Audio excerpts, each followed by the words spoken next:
Hello, I'm Dr. Thomas Hubbard. I'm a board-certified plastic surgeon in practice over 25 years. And throughout that time, I've had one of my primary interests has been breast augmentation surgery, breast lifts, and the combination of both, breast implants with the breast lift. Now, most women realize that there is a trade for having a lift at the same time as the implants, and that is a scar around the areola, down, and underneath. But what most women don't realize is there are two ways to do this type of lift. Much more commonly in the United States, it's a skin tightening procedure. That operation goes back to the 1960s with very few changes.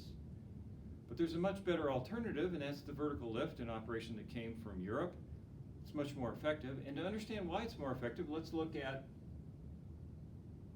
a hammock with a large boulder or weight in the middle of the hammock. And the problem is the hammock hangs down. Two ways to solve the problem. You could just tighten the hammock, put a lot of stitches and bunch the hammock in the middle. That pushes the weight up some. Much more effective though is remove the boulder or most of the boulder and tighten the hammock some. Much more effective and it'll last much longer. That's the vertical lift. A vertical lift takes a wedge out of lower breast tissue. When that's brought together, the lower breast rises up. Not only that, it narrows the breast and projects it, which skin tightening alone cannot do. At the same time, the nipple is moved up the appropriate amount.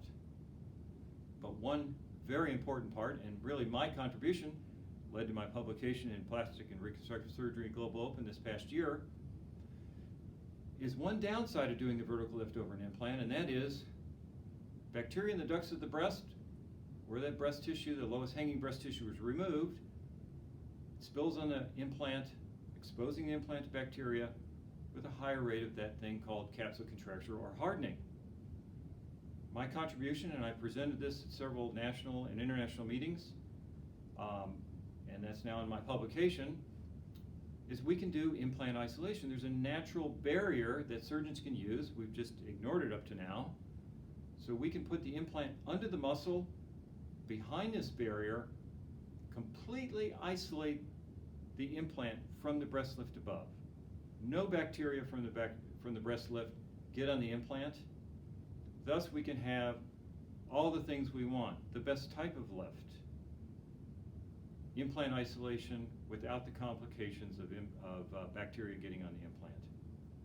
I call this the TIM technique, tension management implant isolation. I also have suggestions on how to get the best possible scar, since that also hasn't changed since the 1960s. So anyway, there's much good news out there about breast lift with implants, and I hope this has helped you make better decisions.